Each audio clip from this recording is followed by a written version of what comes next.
Cardboard വെച്ചിട്ട് simple ആയിട്ടൊരു photo frame ഉണ്ടാക്കുമെന്ന് കഴിഞ്ഞ ദിവസം ഒരു കുട്ടി ചോദിച്ചിട്ടുണ്ടായിരുന്നു. അപ്പൊ അതിന്റെ വീഡിയോ ആണ് ഇന്നത്തെ. അപ്പൊ ഫസ്റ്റ് തന്നെ ഒരു കാർഡ്ബോർഡ് എടുത്തിട്ട് 4 സൈഡിൽ നിന്ന് നമുക്ക് ആവശ്യമുള്ള വലിപ്പത്തിൽ മാർക്ക് ചെയ്ത് അകത്തെ പോർഷനും കട്ട് ചെയ്തെടുക്കുക. സത്യം പറഞ്ഞാൽ ഫ്രെയിം ഇത്രേ ഉള്ളൂ. ഇനി ഈ വൃത്തിയേടങ്ങ് മാറ്റി കൊടുക്കാൻ വേണേ കളർ അടിച്ചു കൊടുക്കാം. അല്ലെങ്കിൽ ഇതാ ഇതുപോലെ ഒരു പേപ്പർ എടുത്ത് ഒരു സൈഡിൽ മുഴുവനായിട്ട് ഒട്ടിച്ചിട്ട് മറ്റേ സൈഡിൽ പേപ്പർ ഉള്ളിന്ന് കട്ട് ചെയ്ത് ഒട്ടിച്ചു കൊടുക്കുക.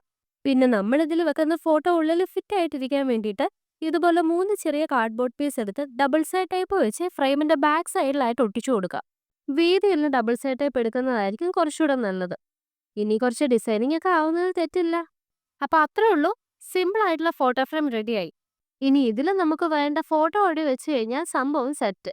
പിന്നെ ഷൗട്ട് ഔട്ടിന് വേണ്ടിയിട്ട് കമന്റ് ചെയ്ത പപ്പു, അഷിത, അനഷേദ്യ 3 പേർക്കും ഒരു big hi and thank you for watching my videos. Shout ഔട്ടിന് ഇനിയും താല്പര്യമുള്ളവർ പേര് കമന്റ് ചെയ്യണേ. പിന്നെ ലൈക്ക് ചെയ്യാനും സബ്സ്ക്രൈബ് ചെയ്യാനും മറക്കണ്ട.